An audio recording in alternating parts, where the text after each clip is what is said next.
धर्मशाला में एनएसयूआई और यूथ कांग्रेस की ओर से छात्र हित में की जा रही हड़ताल के चौथे दिन पूर्व मंत्री जीएस बाली उनका समर्थन करने धर्मशाला पहुंचे। इस दौरान प्रदेश सरकार पर बाली खूब हमलावर हुए। जीएस बाली ने कहा कि केंद्र और प्रदेश नेतृत्व की ओर से बार बार फैसले बदले जा रहे हैं। स्टूडेंट्स को भटकाने का प्रयास किया जा रहा है। वर्तमान में बेरोजगारी, गरीबी बड़े मुद्दे हैं।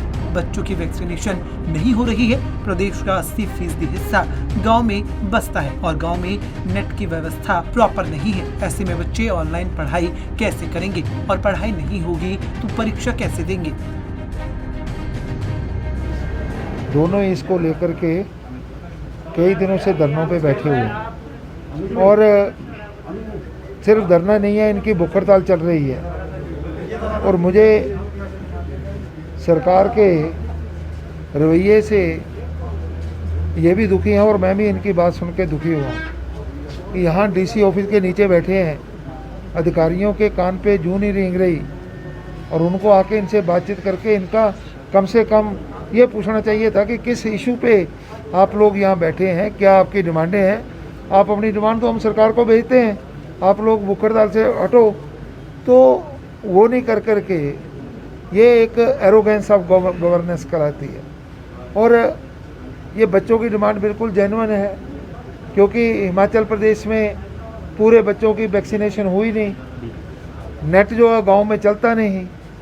हिमाचल में 80% बच्चे जो है गांव से आते हैं और जब उनको नेट की सुविधा नहीं है तो वो एग्ज़ाम क्या देंगे। बहुत सारे बच्चों ने बेरोज़गारी में, उनके परिवार के लोग बेरोज़गार हो गए। कोरोना में 2 साल गुजर गए, इस सरकार ने एक पैसे की किसी की मदद नहीं की और लोगों की जो इकोनॉमिकल पावर है, इकॉनमी बिल्कुल ख़राब हो चुकी है। जो लोग सड़कों पे आ गए हैं, आज उनको खाने के लाले पड़े हुए हैं।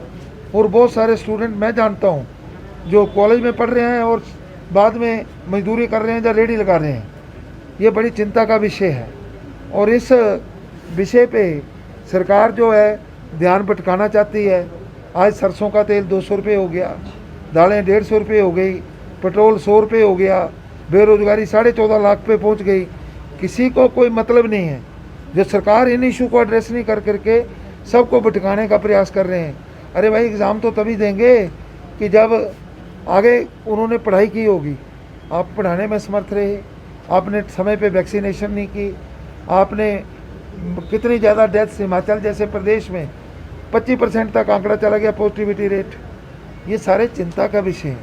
सरकार को होश में आना चाहिए, बच्चों से बातचीत करना चाहिए और कोई ना कोई रास्ता इनकी डिमांड का जो है वो निकालना चाहिए। और सबसे बड़ा, पढ़ के भी क्या कर लेंगे एग्ज़ाम दे करके, उसके बाद सड़क पे तो खड़े होना ही है। बेरोज़गारी की लाइन में खड़े हो जाएंगे, 14.5 लाख की बजाय 15.5 लाख हो जाएंगे, उतना ही है।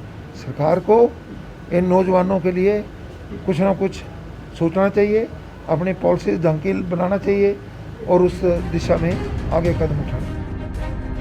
सेंट्रल यूनिवर्सिटी पर बाली ने कहा कि भाजपा के अपने ही संगठन इसके खिलाफ नारेबाजी कर रहे हैं। इनके मंत्रियों का घेराव करते हैं। सीयू में नियुक्तियां कानूनों को नजरअंदाज करके दी जा रही हैं। कांग्रेस पार्टी पूरी तरह से स्टूडेंट्स के साथ है और स्टूडेंट्स हित में धरना प्रदर्शन भी करेगी और जरूरत पड़ी तो शक्ति प्रदर्शन भी होगा।